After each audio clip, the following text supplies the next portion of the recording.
Grab your pre-workout and turn up that volume. It is time for a new episode of the Powerlifter's Den with your host, Cam Smith. What's up, Powerlifter's Den family? Want to rep the podcast and look good while doing it? Check out my official merch store at plden.company.site. We've got tees, hoodies, beanies, hats, and more, and gear that'll keep you motivated in and out of the gym. Every purchase helps support me and the podcast and keeps the den growing strong. So whether you're hitting a heavy squat session or just lounging in style, we've got you covered. Head to plden.company.site and grab your merch today. Listen, I don't have a beard. I've got this glorious mustache.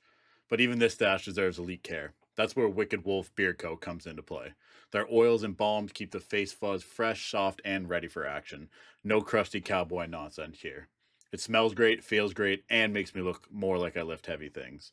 Beard, mustache, or something in between, Wicked Wolf's got your mug covered. Wicked Wolf Beard Co. Respect the stash. Head on over to Wicked Wolf Beard Co. and use code PLDEN for 25% off your order. Shout out to my guy Bear over at Summit Performance Therapy, the only person I trust to scrape me, needle me, and massage me, and fix my squat at the same time. If your joints sound like microwave popcorn, or you've been limping since Tuesday's deadlifts, Bear's your guy. He knows lifters, he is a lifter, and he's got magic hands, dry needles, and a deep understanding of how to not let your body fall apart. Book a session and tell him the PL Den sent you. Summit Performance Therapy. Reach your summit. Powered by Bear. Literally. Hello, everybody. Welcome back to another episode of the Powerlifter's Den. I'm your host, Cam Smith, and today I wanted to bring on Shawna Mendelson, co-owner of Blue Collar Barbell down in Bohemia, New York. Hosts the Strength of Heroes meet, which will be my third time doing this meet this year. So, Shawna, why don't you introduce yourself? Hi, guys. I'm Shawna Mendelson. I own Blue Collar Barbell. I've been a strength athlete for just about 30 years. I've been in this sport for a real long time. And Strength of Heroes is probably one of the best meets out on the circuit now. And I'm really excited to be here. So thank you for having me. No problem. So I guess we'll get started by getting your background. So you've kind of been involved in powerlifting for basically a little bit longer than I've been alive. So obviously there's tons of stories and things like that. Don't make me sound so old. But we can start by kind of talking about what got you into it. So my older brother, Scott, is a bench press specialist.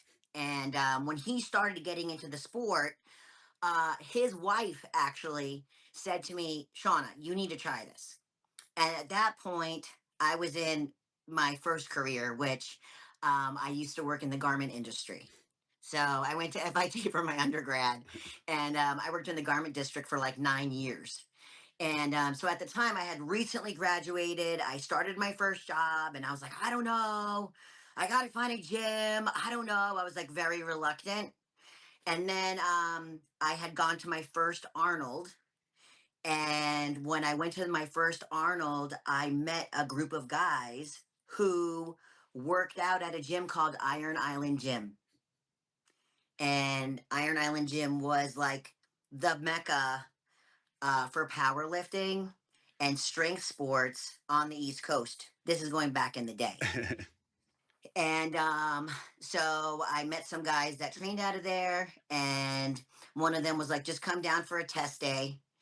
And I said to him at the time, I said, I'm going to be a bench specialist just like my brother.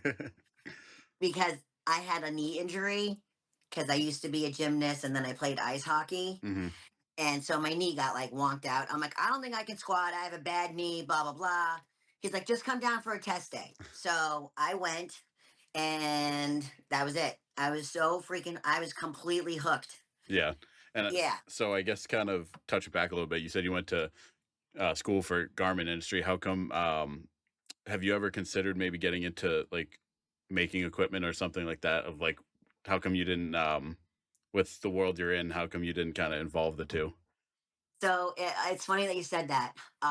So years ago, when I first got sponsored by Inzer, I worked with Inzer on helping to develop the Super Duper Phenom. Oh, wow. That's cool. Yeah. So like we go like way back. This was like, we were still wearing denims at the time.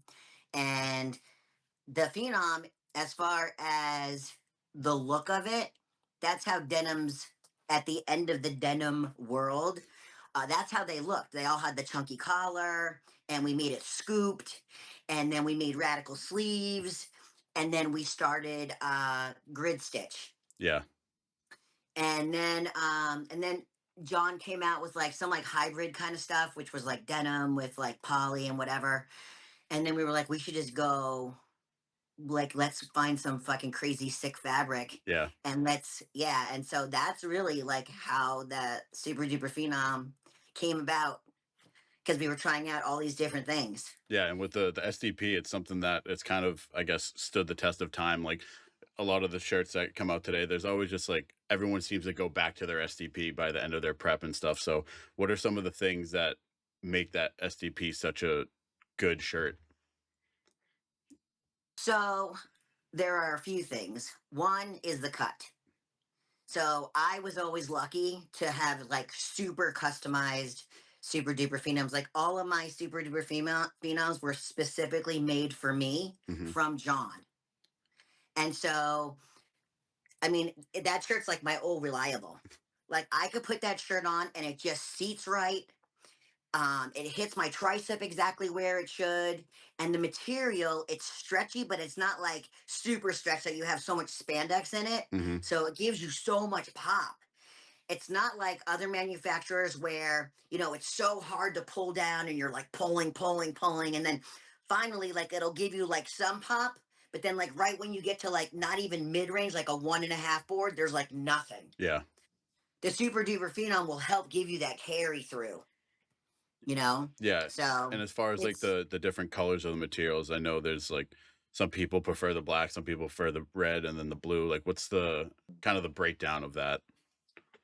so there were a couple of black materials, there were a couple of blue materials, and the original red material, which is similar to the new red material that's out now, but the original red material, that was probably the best material that has ever come out. Yeah.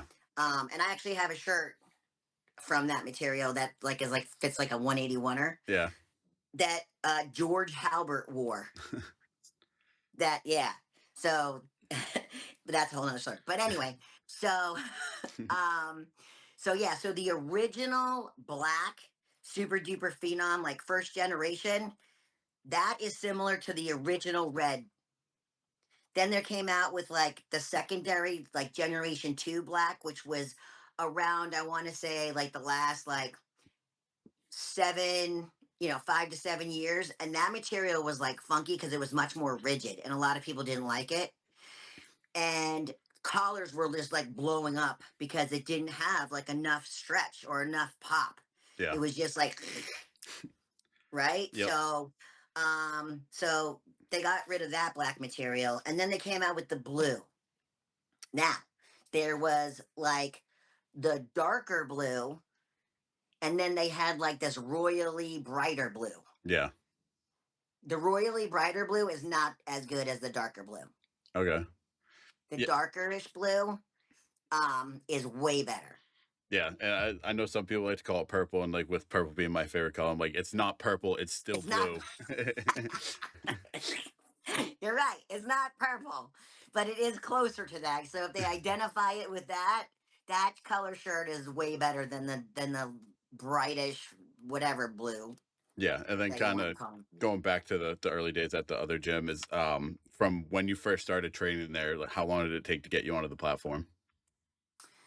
I want to say like 6 months. Yeah. Did you kind of just hop So right into it? yeah, and when I started competing, there was no raw lifting. Yeah.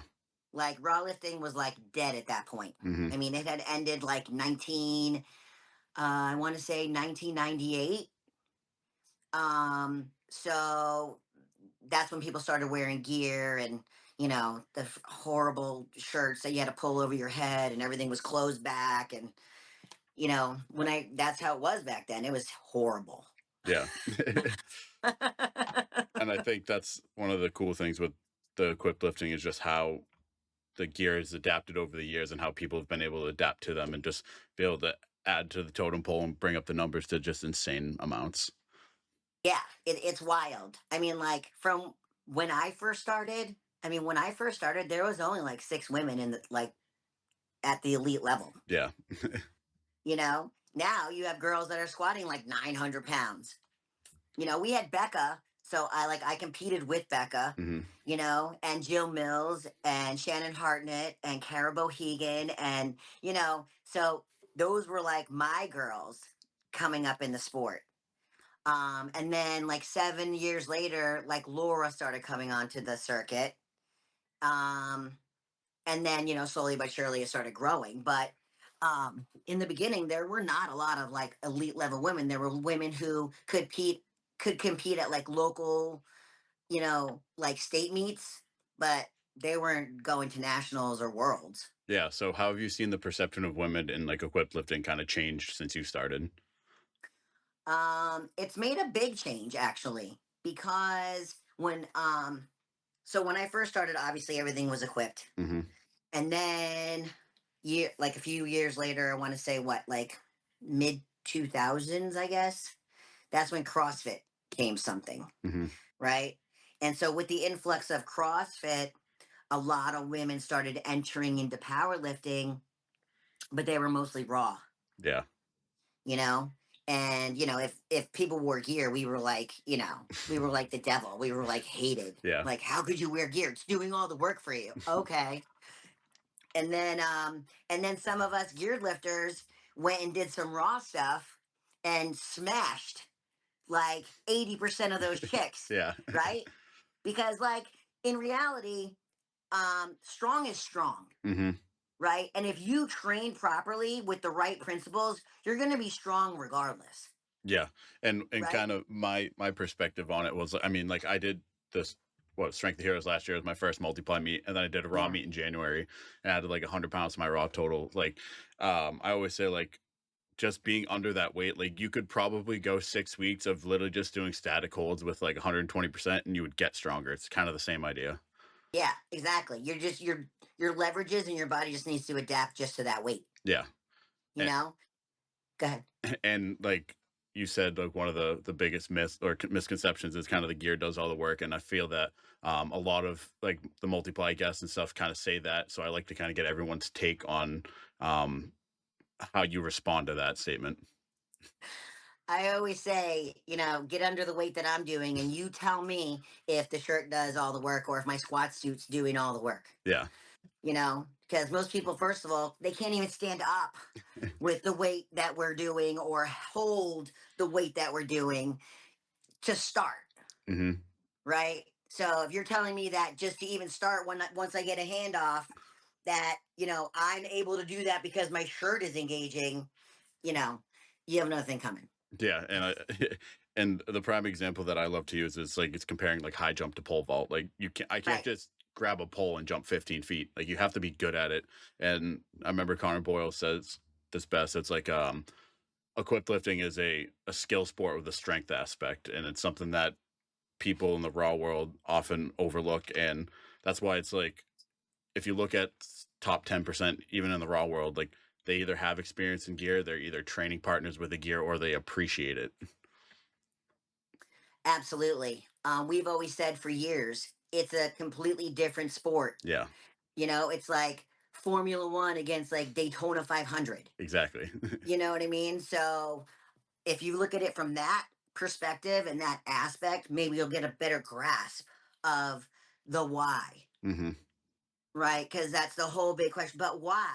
But if I can do this raw, why would I have to put a squat suit on? Well, why not? Why don't you just try it? Yeah, I've already done that raw. Like, I don't care. Like, I've already squatted 500 pounds raw. I don't care. You know what I mean? But I can put my squat suit on and have hell of a lot more fun by putting 800 pounds on my back and smoking it, you know? yeah, So it's just, it all depends where you are here.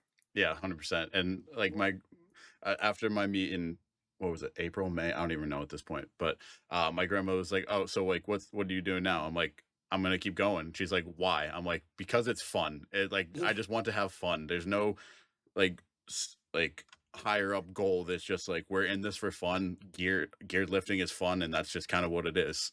yeah. And it's so exciting to watch. Yeah. Like when you go to a raw meet, Oh. And I'm sorry, like I support all lifting, but it's rough. Yeah, You and know, you got people going up 5 pound increments. Like it's rough. yeah, and just the community aspect when it's a mostly like equipped meet, it's a more fun meet. And I'm not saying that to like Yeah. trash on Raw, but it just ends up being that because everyone's helping each other out. Like such a niche community that like everyone's friends with each other's anyways, so it just makes it more entertaining. It's very similar to strongman. Yeah. Like strongman also has that camaraderie, and everybody's respected. Hmm. And you know, when you go to a raw meet, everyone has like their cliques, and it's not like that with geared lifting. Like Yeah. I've never felt like that in geared lifting, through all the years that I've been competing. I felt like I've always been welcomed, and I've never had that feeling of you're not part of my team, so I can't talk to you. Yeah, and I think we can start diving into a little bit about some of the meets you've done over the years, but maybe before we start, just let everyone know what your best lifts are. So my best lifts in comp, Yeah, 725 squat, 565-pound bench, and 535-pound deadlift. and were those all at the same meet, or are those over different meets? No, over different meets. So I did my bench. I did bench only, Hmm. and then my squat I did at a different meet. Yeah, my deadlift I did like that was like years ago. Yeah. So with some To of make these, it all come together as one is rough, but yeah, I that's try. that's the art of multiply, is being able to put it Yep. together. If you look on almost any multiply person's open powerlifting, you'll see all the numbers and then the total, and it's not going to add up to be the same. Nope, not at all. I mean, there's stuff that you do in the gym and you're like, yeah, I'm gonna smoke this. And then you get to the meet, you're in a completely different environment. I don't know, I've competed like all over the world, literally. I've traveled everywhere. And so you're in a different environment. If you have to fly someplace, it kicks the shit out of you. Oh yeah. If you're in a place like Colorado or Utah, you can't fucking breathe. It makes you get like dizzy. It's trippy. Yeah. Um, and you have to stick to your plan. And sometimes it's just not everything just goes together. You just try to do your best. Yeah, and I think, that's something that's been a topic of conversation too with, kinda just the standard of the day and, like, different meets, and more so in multiply have some different standards judged differently, and being able to adjust to that, like, includes, like, with the travel and stuff, but or if you go to a meet, like a pro meet, and it's super strict, like, "Alright, I'm not gonna be able to squat this today, like, let's make the adjustment." Yeah. Well, so I did the Olympia one year, and I did single ply. And I'm a wide squatter if I'm wearing single ply gear or if I'm wearing multiply gear. If I'm raw, I don't squat close. Yeah. So I'm up on stage, and the stage that they had, like it was like bouncy. It was like, I don't know, like these frames that were put together, but there was nothing underneath it to stabilize it. Yeah, like a WWE ring. Right, exact. That's what it was like. And so you're walking out of the squat stand crap, and my rack height wasn't right. And so I went to pick it up, and I was like, I need this to be lifted. They said to me, it's too late. So I had to like good morning, like 550 pounds up out of the squat rack, walk it back. I sunk it. Like I was deep. Red light. Second attempt, again, red light. Third attempt, I'm like, dude, I'm fucked. Yeah. Jill Mills went before me. She got red lighted on squats. Like, Jill Mills does not squat high. I mean, she never squatted high. Yeah. She was like ass to ankles, and we knew that it was going to be rough, but we didn't expect it to be that rough. And I wound up bombing out. And James Grandick was there. Do you know who James is? No. All right. So James is as old school lifter. He's probably like around my age. He used to train at a big iron gym, Okay. with Rick Hussey and Becca Swanson and that whole crew, and Sean and like that whole crew. And now he owns his own big iron gym in Omaha. Oh, okay. And so anyway, so Jim Grandick was there, and I looked at him. I was like, Jimmy, I'm like, you gotta lower your openers. I'm like, I'm like, they are no joke. So yeah, shit happens. Yeah, did a lot of people end up bombing out? Yeah, Yeah, probably more than half of the meat. that's wild.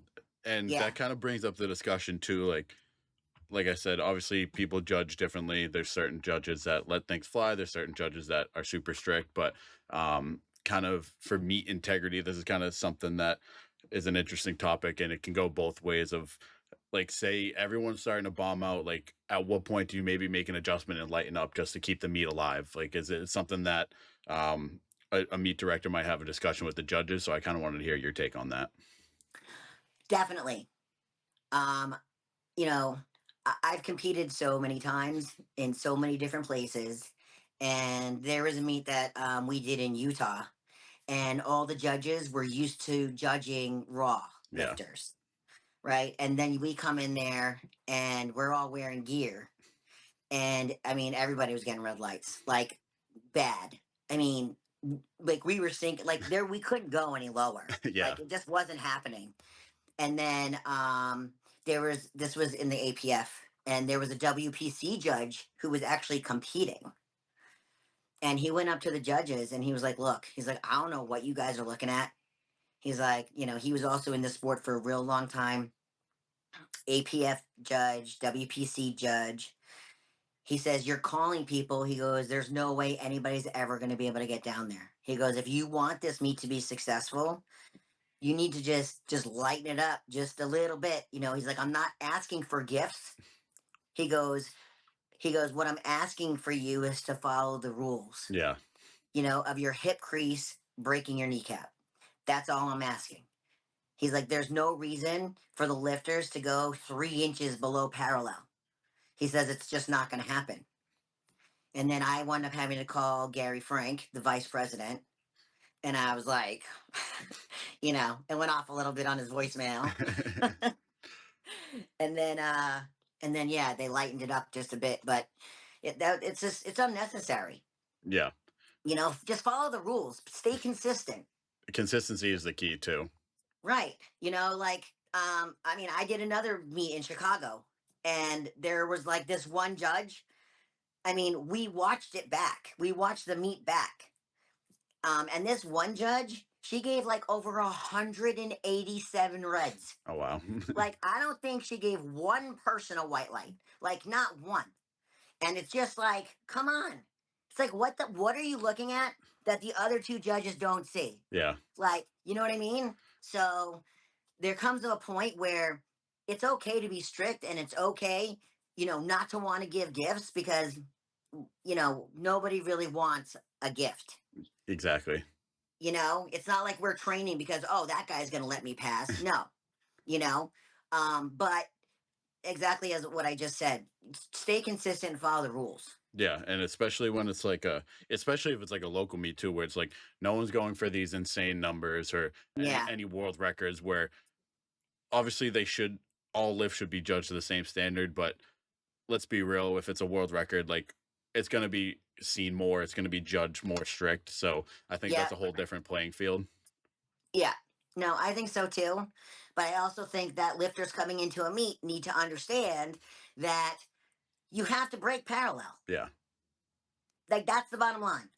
If you don't break parallel, your lift is not going to count. yeah, And, we go over those rules like very blatantly at every single meet that I run. yeah, So I don't want people to feel like, they come here and they're, specifically getting targeted because of whatever. It's like, if you're getting red lights, you're not there. yeah. And it's funny because I won't like say names or anything just because it was a great meet and stuff, but one of the meets I did, they were like during the rules meeting, they're like, we're not going to be judging it to like USAPL depth. Like we're going to keep it there. It's going to be fine. And then, my opener, I got like one red and it was there. And then, so we sunk it on the second and was like, hey, do we have like some room to play? And they're like, yeah, like an inch and a half. So we called it like an inch higher, and then they red lighted me and I didn't get the lift that I wanted. I was like, this is what I mean by the consistency aspect of it. Yeah. Yeah. I mean, that happened to me also. I was at a high profile meet a few years ago, and I was going for an all-time world record, and they just they didn't want me to get it. Yeah. And it is what it is. You chalk it up, you stay professional, and you just move on to the next one. Yeah, and I guess as far as judge selection, how important do you think it is for a judge, if it's an equipped meet or like predominantly equipped, how important do you think it is for that judge to either have experience in the gear or have judged multiply meets before? I think it's tremendously important. I would never put somebody in a chair at one of my meets who, one, has not judged for at least 5 or 6 years, or who has never lifted in gear. Yeah. You have to understand it. You have to understand what to look for also. A lot of times guys who are wearing bench shirts, especially when they're benching, you know, 7, 8, 9, 1,000, everyone's got issues. I mean, everybody. And so you're not everybody's gonna go like it's a bench press starts from here, Yeah. right? It doesn't start from here, right? So when you get the bar handed out, you're here. It goes down and then up. But some guys have this issue where they just can't lock it. And if there's a judge that doesn't understand that, there's a problem. Yeah. And then I guess as far as you competing over the years, you said you've traveled all around. Where Yeah. where are some of the places that you've traveled to? I know you mentioned like Chicago and Utah and things like that, but you said you've left the country to compete before. Yeah, I went to Finland, I went to England, I went to Ukraine. And what Yeah, what meets were those? all WPC. The Finland one actually was IPA. That was their first IPA meet. And what? Um, Yeah, Go tell ahead. tell us about that experience. Maybe just like the how the adjustments you had to make to with the travel and just overall. Yeah, so whenever I go to a meet anyway that I know I have to travel to, I always give myself like an extra like 3 days always. Yeah. When I'm going overseas, I give myself like an extra five because you always have to adjust to the time difference. And when I was in Finland, for example, I mean the time difference was like 8 hours. So I got picked up from the airport and we're driving back to like this town that we were competing in. It was called Savonlinna. And we're like driving back. I like passed out in the back seat, and it was Callie. And Callie's driving. He's like, Shawna, he's like, you tired? I'm like, I can't even keep my eyes open. I'm like, what time is it? And it was like 11 a.m. So, and then, just getting up at the crack of dawn in here and then flying over and the whole thing. So that definitely takes a toll on you. Um, and then also, you're in a whole different environment. So that meet happened to have great equipment. So that we were lucky for that. But it was also like the whole room was dark. There were no lights. Yeah. There was like one light that was like above like the monolift, and that was it. You couldn't see shit. Yeah. So, but everybody was so great there. I met so many people that I'm still friends with now from like Ireland and England and Daniel Tajerno. Tanahero. Yeah, I always pronounce his name wrong. He was actually there. Yeah. And so thank God he was there because I needed help getting my bench shirt on. And if Callie assigned this kid to help me, it was it was rough. So Shelly was there too. Shelly Cannon, Yeah. because they used to be together. Yeah. Yeah. So Daniel helped me, I helped him. So it was cool to have another, American there that, we could understand each other and everything. Yeah, and as far as like, obviously it's important to kind of limit variables, especially to equip lifting. What are some of the things that you kind of do, um, either like the weekend of a meet or even meet day, especially with traveling, that kind of keeps you in a routine? Um, well, I always stay hydrated.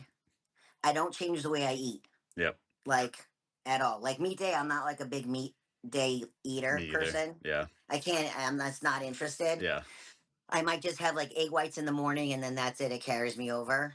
Um, and that's really it. You just want to stay consistent with every single thing that you do. Like, why are you going to change stuff up, especially when you're at a meet from things that you do all the time? yeah, So many people they lose track of that. especially people that are just coming into the sport, because they get nervous. Some people are better on the platform than they are in the gym, Yeah. right? So, um, really, you have to stay consistent. You have to remember like what you do on a daily and what you're doing during your training, because that's all going to play back on meet day. Yeah, and I think one of the things that drives me crazy is when people start to change those variables, whether it's the week out or like 3 weeks left to prep, like they're either switching their shirt or they're Yeah. changing their cycle or they're introducing a new pre-workout, just like all these stupid things. It's like you're Yeah. gonna fuck up everything you've done the past 6 weeks. 100%. Especially like when they start changing like how much caffeine they're taking, or what pre-workout they're taking or anything like that. Like they feel, I think that people get into this mindset where they have to have like all this crazy energy and they have to get like mad on the platform. Do you do that normally in your training? Because if you don't do it. Yeah, That's how people get messed up. exactly. You just need to treat a meet like another training session. And 100%. It's just another day in the gym. yeah, and for me, I'm one of the people that does better on the platform in the gym. Like I think this past prep, I missed the squat like every single week. So I don't know. I think I said this last week. I need to figure out how to put into words of like why I perform better on meet days so I can explain it to other people, but I haven't quite come up with that yet. So how I say it is, it's like a light switch, right? So like you're there, like what you need to do, Hmm. and like that switch just goes off, and that's it. That's your whole focus, Hmm. because that's what happens to me also. Like leading up to like a meet, like my last couple of squats will look so fucking horrible. Yeah. I mean horrible. I'm like, oh my god, what am I doing? You start getting in your head. Um, and then meet day comes, and I'm just there. Hmm. It's like weird. It's like you just get like tunnel vision, and it's just that's your focus. Yeah. And for me, So and for like, I guess this will be a good segue into Strength of Heroes, but we'll talk about my first multiply meet. Obviously, it was at Strength of Heroes, and it was a fun meet. It went very well. Bench went like bench normally does for me, but as far as like the squat, I remember I think the heaviest squat I took in prep was like 765 or something, and I just remember John was like, "Yeah, maybe you'll squat 8 this meet. I don't know. We'll see." And I'm like, "I'm squatting 8," and then we ended up yeah, taking it on a second attempt, and I was like, "I told you I was going to squat 8." you smoked it. Hmm. It was so awesome. I was so happy for you. I was like, yeah, like Yeah, and I think this upcoming year, obviously, it's my first pro meet, and I want to thank yeah. you again for the invite. I'm very excited to compete. I Um, had to invite you like immediately, yeah, because John was like, I knew, but and she said not to tell him, and I was just trying yeah. not to tell him, and I was like, hell yeah. I know. John and I were talking. I go, I'm inviting Cam to pro day. He was like, really? And I was like, yeah. I was like, but don't tell him. I'm like, I want it to be a surprise. And then yeah, so that was, and then the year before I did that raw, so I've kind of gotten the full cycle of I did it raw, I did it multiply. Now it's my first pro meet, so that's a very special meet to meet. So we'll just start off by kind of talking about where it came from and where the inspiration was. So, well, the inspiration Yeah, comes from the fact that Jay and I work with a lot of military, and a lot of law enforcement, and we know a lot of people who died overseas.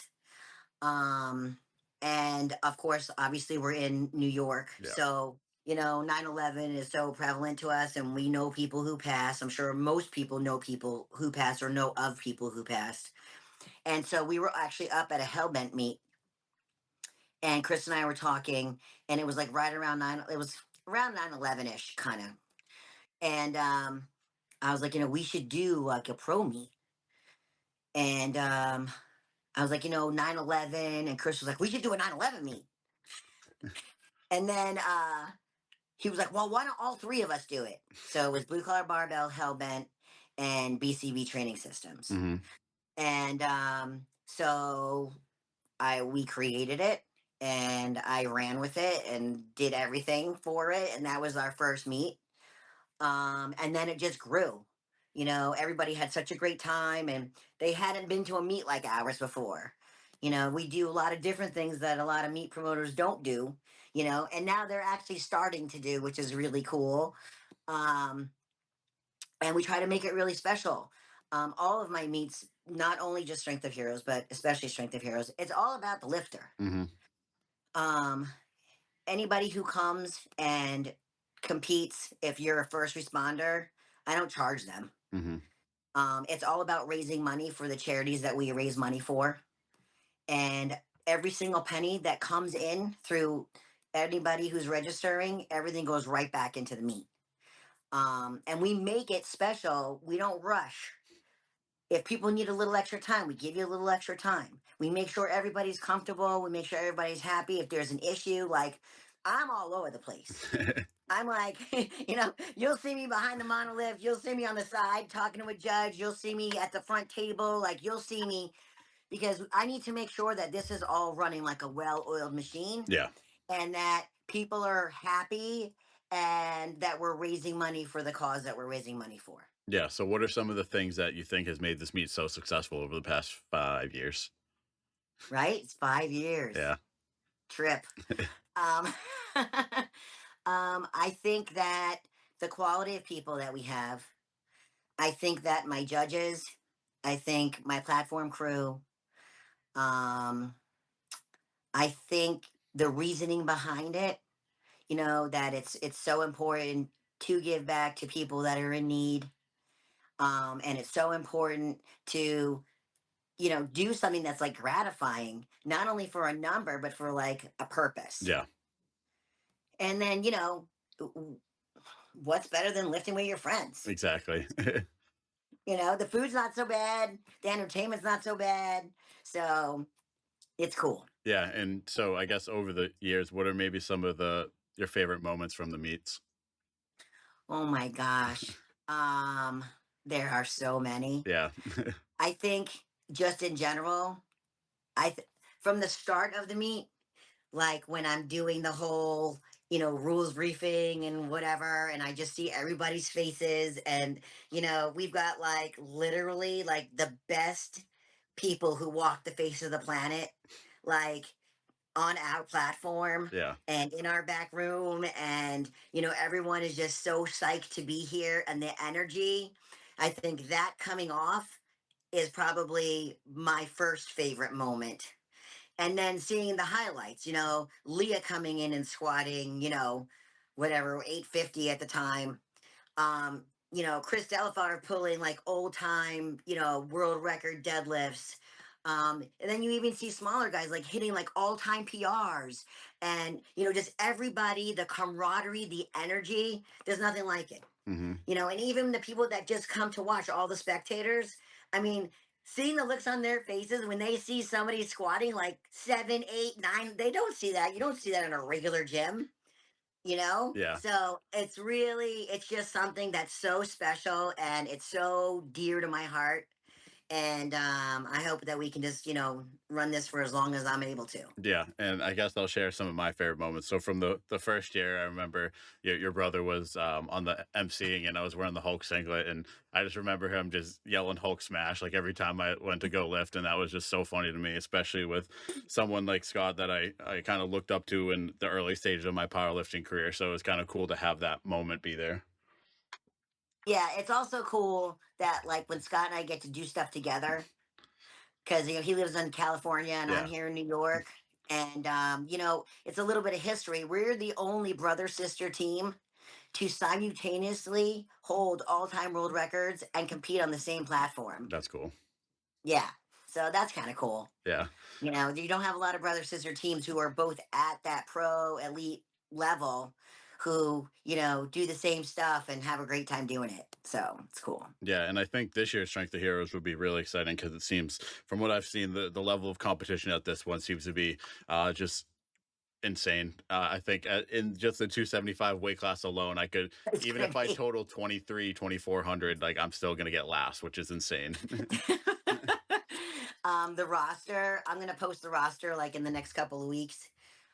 I don't like to post it too early. Yeah, So like maybe like early July I'll post the rosters.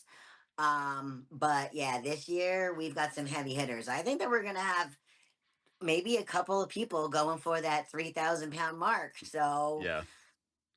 that's like super exciting. Yeah, and I think one of the battles that I'll have during competing that day is being able to still focus on me actually competing instead of just watching all these Watching insane it, people. I know. We've got some crazy women coming too. Yeah. So that's going to be exciting to watch as well. Hmm. They're all like from like I guess 181 to maybe like 220 range, but they're all super competitive. They're super super strong. So that's going to be it's going to be epic. The whole thing's going to be epic, and it's our 5th year. And we even have the president of the IPA coming to lift. Oh, that's cool. Yeah, so we're going to have a lot of people who are here who are very important in the sport, and who are supportive. So it's going to be awesome. Yeah, and I think it'll be interesting to see, like, from my perspective, like maybe how the pro day. Obviously, I've been to both days, but being in a pro day versus just being there and just kind of seeing the differences of maybe how some of the lifters carry themselves or just how the things operate. Um, for sure. I feel that when you're a lifter and you're in that environment, you're going to have like your own little corner. You're going to have the monolift that you use. You're going to have the bench that you use, and like I said, you're going to be like so super focused that a lot of the stuff that's going on around you, you're not even going to know. There are so many meets that I've been to, I don't even remember, like because I'm lifting. Yeah. Right? So then, like afterwards, everybody goes out to dinner and everything. You start talking about stuff, and some people will mention stuff. I'm like, really? That happened? Like, I don't even know. So, but it's cool. It's very, very cool, and we're so super excited to have everybody come out.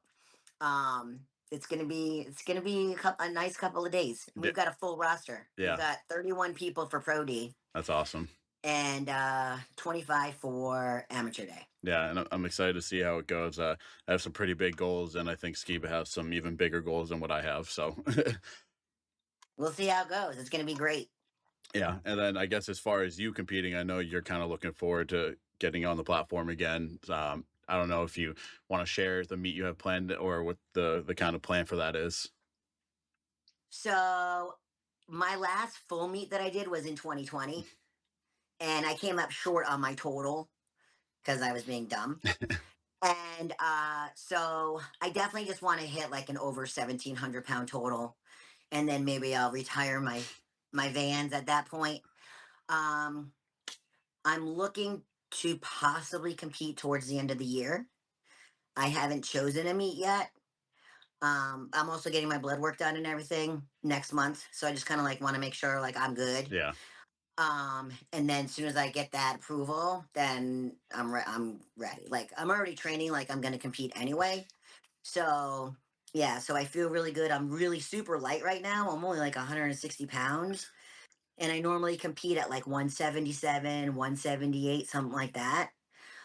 So we'll see like how I can manage and see like what weight class I wind up being in. I really don't care regardless. yeah, Um, Coefficient wise though, if I total 1,700 pound plus at 165, that's pretty good. yeah. So we'll see. But I feel really good, and you know, knock on wood, I'm like probably like one of the only people left from my era who's who's still competing and hitting the weights that I'm lifting. So I'm so thankful for that. Yeah. So, what are some of the things that have been able to keep you still training like that? Like you just mentioned, you're one of the last ones from your generation. What are some of the maybe major points that have kept you training the way you train? I listen to my body. Um, when I don't feel right, like I won't train. If I feel off or I don't feel like, you know, I mean, if I'm tired, I'll definitely train. Yeah. But if something's tweaked or whatever, like I'll just hold off. There's a difference between somebody who's just coming into the sport and learning how to do strength training and things like that. Yeah, I have such a base that I've had for so many years. And I haven't only competed in powerlifting. I've done other strength sports, and I continue to also. I'm a thrower, so I do other things also. Um, so with that being said, I listen to my body. I stick to my plan. Yeah. But if I have to deviate from my plan a little bit, like on numbers, like let's say it's like a max effort day and I feel like a little tweaked or I just feel like I'm just not going to have it, I'll just modify and I'll just pull back a little bit. It's not like the weight's not going to be there. It's just I don't have it that day and it's okay. Yeah. I'm not going to beat myself up over it. I also don't do, I mean, I do accommodating resistance, but I don't need to do, 75 bands and, 700 pounds of chain. Like, I just don't need to do that. Yeah. My tendons don't need it. My knees don't need it. So I do things a little bit differently. That's more modified. Louis always said to me, uh, Shawnna, you're strong. He's like, you don't need to get strong. It's just working on things that might need to be tweaked a little bit in order to get you to that number, Yeah. and that always plays in the back of my head. Yeah. So with not competing for 5 years now, how has your approach changed with this next prep? Like maybe mindset going into it, or maybe some modifications to your training. Like what's different from what you're doing now to what you were doing in 2020? Nothing. Absolutely nothing. My programming, the way I program, I mean, so Hoff is one of my coaches. Like he helps, he's like my second set of eyes. Hmm. And he's super helpful because back in the day, like I used to send Louis VHS tapes of me training.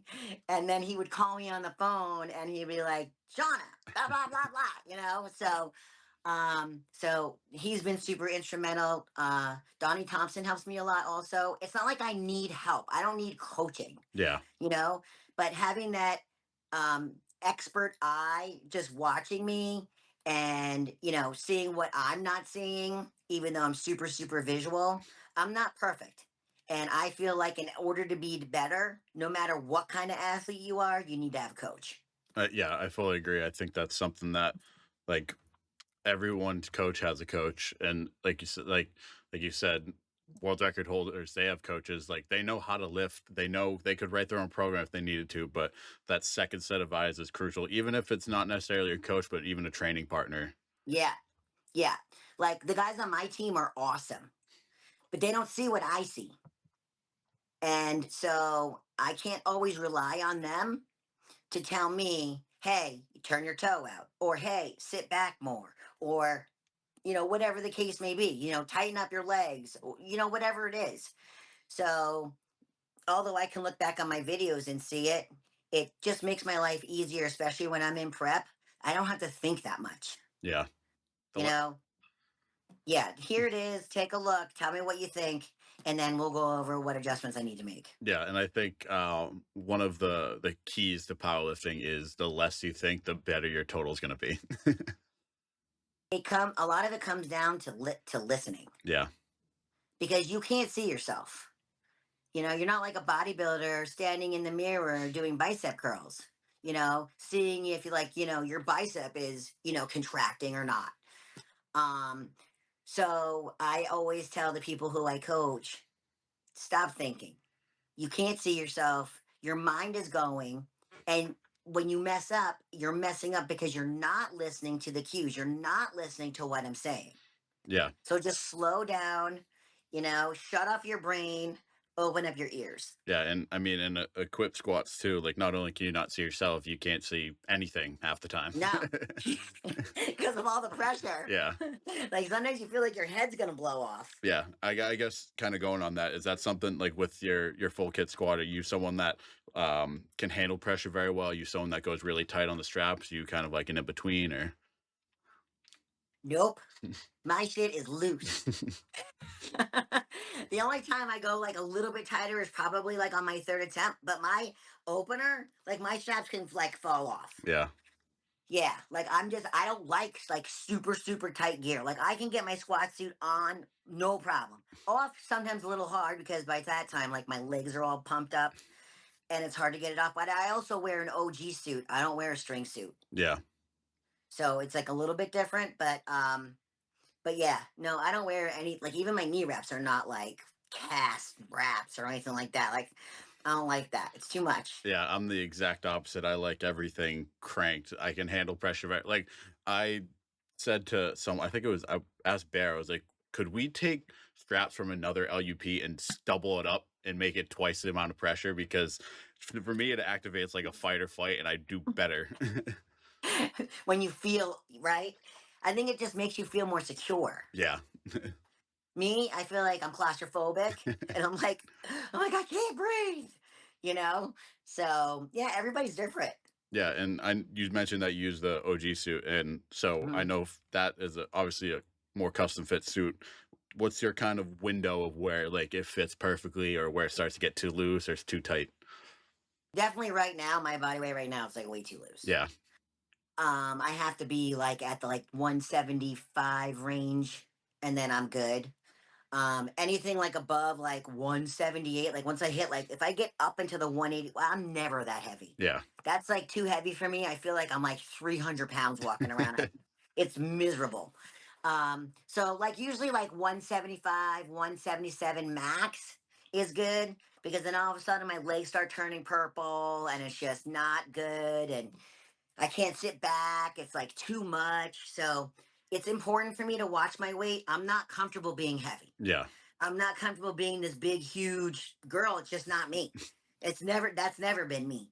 So yeah, so around like I like to stay like 173, 175, and I'm good with that. Especially with my briefs on, I'm okay. yeah. So if you kind of went into this meet and you were still hovering around the low 160s, would you get that suit adjusted, or would you just roll with it and maybe try to kind of blow it up into the meet, or what would be the plan for that? So I have 3 suits, Okay.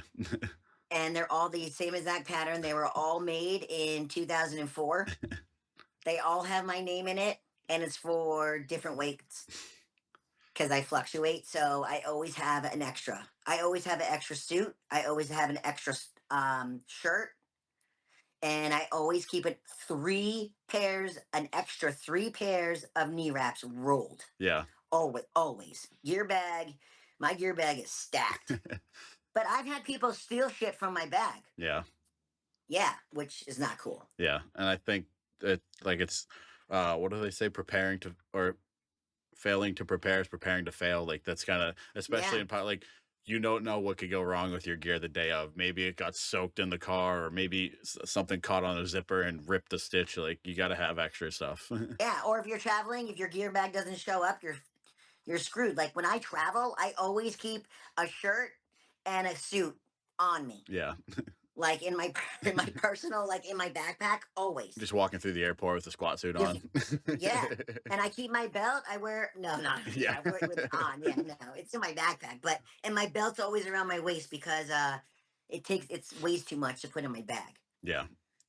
But, So and I think like with the wraps too, like I need to find another pair of I have like 3 different wraps, and some weeks I like one's better than the other, and I think that too. But I also think on the flip side, some people like will like bust out a brand new pair of wraps meet day. It's like, what the fuck are you doing?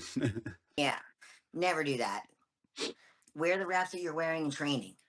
Yeah. Like that's the whole thing. Like you need to stay consistent with everything that you do. Why are you gonna change shit up like the day of the meet? Especially if you're going for like numbers that you've never come close to hitting, and these are gonna be like huge PRs. Like I don't understand people's mindset. It's like it's like changing your mouthpiece. Like you're gonna change your mouthpiece, it's gonna fuck everything up, Yeah. right? Like why would you wear brand new wraps that you've never worn? Yeah. You don't know how they're going to feel. They're going to be so freaking tight. You're not going to be able to bend your knees. It's stupid. Stay consistent. Yeah. I think that's a great thing to just keep hammering away at, because Yeah, it's so, I don't know, it just blows my mind when people want to change things. they shouldn't. And if they have a coach, the coach should tell them, you're not changing a thing. And if I see you change something, you're out. I'm not coaching you. Like, you got to be strict sometimes. There's guys on my team, like, they forget their shit. I'm like, if you don't come here prepared, then just don't come, Yeah. because I don't have patience for that. Yeah. And Like, I run my shit old school, it, because I had to do the same thing. yeah. And it's like when I coach anybody who gets under that bar, it's like I'm under that bar. So if you're fucking up, that means I'm fucking up. So that's the problem. So, as a coach, as a lifter, you just got to be smart. Yeah, and it's Don't change stuff at the last minute. Like stick to what you're doing. yeah, especially with the equipment too. Like I always say, like if I can take my LUP and my briefs and just the stuff I have now and use that for the rest of my career, I'm going to save a lot of money, but two, Yep. like I'm going to master that gear. Yeah. That's it. It's so important. Unfortunately, briefs don't always last as long. I hope But the my 5 ply should last a while now. yeah, for sure, for sure. I could never wear 5 ply. Honestly, I think the only reason that you can like handle it is just how the F8 material is with like it's not necessarily super stretchy, but it's not like a Titan like stiff like laminated it, but it has a nice Yeah, pop to it. But I have the 4 ply ones, the ones that you can like cinch in the back. yeah, They're too big on me right now, but I did try them, and they are very comfortable. you can take a nap in them. They're so comfy. Yeah. Um, but for right now, just right now, and I love F8 gear. My shirt's F8. Like I love Rob. He's my boy. Yeah, Rob's awesome. Rob But and Tiff are yeah, great. I have to actually just get a smaller pair. But I like those 4 plies a lot, and I adjusted it too. I made the legs shorter because they were like too long. I couldn't open up my legs. Yeah, It was like they were too long, and the crotch was too long. So his mom modified them, and they're fucking awesome. yeah. I'm the opposite. I have super long femurs and I have very mobile hips, so I like that long leg, so I have more to Yeah, force into. And I got yeah, the 4 ply stocks, and then won a gift card at my last meet, and so I was like, all right, add a 5th ply to the back and add a corset. Let's crank this thing and see what happens. yeah. It's cool. Yeah, no, I like them. They're super, super comfortable. And I think that once I get ones that fit, they're gonna be just badass. Yeah, well, I think we can kind of wrap things up here. So I'll ask you my final question. If you could give a new lifter or someone going to their first meet a word of advice, what would you tell them? Have fun. Don't sweat the small stuff. You only have your first meet once. Enjoy it. Listen to your coach. Breathe and just take it all in because this is the meet that you will always, always remember. Hmm. When I did my very first meet, and it was a really long time ago, and I'll make it short and sweet. Um, the my last set of squats, I missed my opener, and then I got a new squat suit, and it was a poly. This was before OGs ever came out. Like Franz had one, but I blew the leg out on it. Whatever. And so the day of the squat of the meet, my friend Joyce, who she just recently passed, she had an all denim squat suit that was made by Karen Klein. Oh wow. Karen used to make denim shirts and stuff. Yep. And so at the time, this guy that used to help me, he was like, Joyce, give her your suit. So I threw it on. Her and I were the same weight class, same everything. Briefs, threw it on, and I squatted 400 pounds my very first meet. Awesome. Yeah. And it was just, yeah. And I'll never forget that. Yeah, So just relax and just enjoy it, agreed. because if you plan on having a career in this sport, those are the memories that you're always you look back on. Absolutely. And I think the community and making memories with the community is more important than making memories on the platform. So Oh yeah, for sure. And like I said, our community, like we're all cool. There's some people that aren't as cool, but our community, we're cool. yeah. Well, I wanted to thank you again for taking the time to come on. It was my pleasure. Thank you so much for having me. It was a pleasure to be here, and I'm honored.